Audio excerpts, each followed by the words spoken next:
I began looking for sketches done by Bob Lazar over various interviews.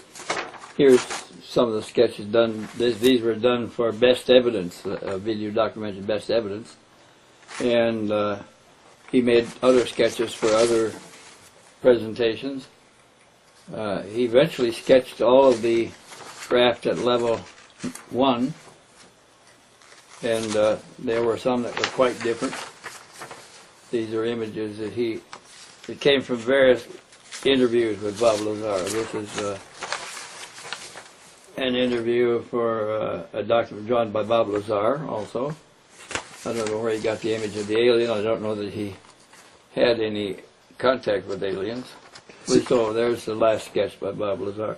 Do you think it was possible that Orion was a CIA disinformation agent who was posing as a S4 sentry to discredit Lazar's testimony or confuse Lazar's testimony? He didn't seem to know anything about Lazar's testimony.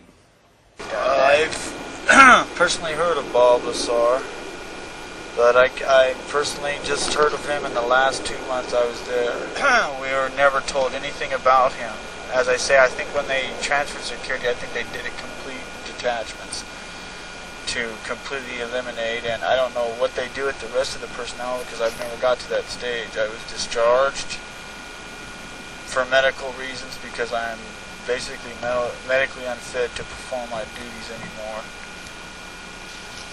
Bob Lazar, I don't know too much about him. I know I can't say for sure if he was a resident there. I've never seen any photographs of him, but they keep all that under wraps. If there have ever been security breaches, they're not going to tell you. I've never heard his name mentioned at the facility. But from what I hear, he describes the facility very good in detail. He was only hired by the Atomic Energy Commission people to do some back engineering because of his engineering expertise. Others later, Huff and John Lear, went to where Bob Lazar lived in Los Alamos, and they got pictures of his house. They got a telephone book with his address at that house in it and his telephone number. They even found a picture in the newspaper of him showing his home-built jet car. So that made Edward Teller the liar in the whole deal. He knew Bob Lazar. What else do you know about Ed Teller in connection with Area 51, Groom Lake, and S4? Well, Edward Teller was the head of the Atomic Energy Commission and was therefore the overall head of all of the Groom Lake operations. S4 and Area 51, all of them. They had Edward Teller, for instance, one time, who was the head of all of the Atomic Energy Commission facilities, which included Area 51 and Los Alamos and all the big, most secret facilities this country has. He said he told them he didn't know anything about UFOs. At the same time, we know that a few years before that, in 1968, he held a conference in his center facilities there at Los Alamos for 18 people, a progress review conference, to find out why we hadn't solved the technical problems on an operational UFO that we had recovered. And one of the alien occupants of that UFO was sitting across the table from my friend Bill Uhouse, an engineer, a simulator engineer there, who was working with the alien on trying to bridge the technology between their technology and ours.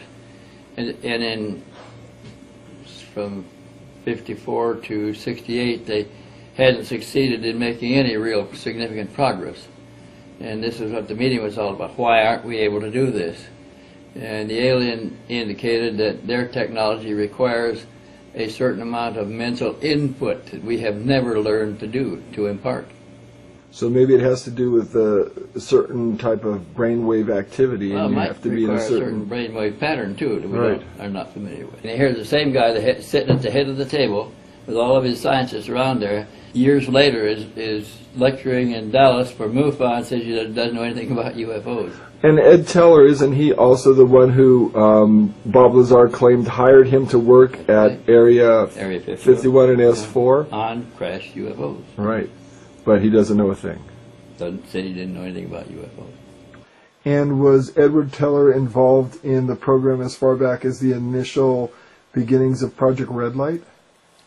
He had to be. He was there he took over after the atomic bomb project was finished and we began manufacturing bombs in quantity. He was still the head of the Atomic Energy Commission, had the most secure facilities in the whole United States. So that's why the crashed UFOs were taken to Atomic Energy Commission property, where they had super secret, secure facilities. The only other place that housed a lot of this stuff that was being recovered was the White Sands Missile Test Range, which was equally secure in the mountains behind our White Sands desert.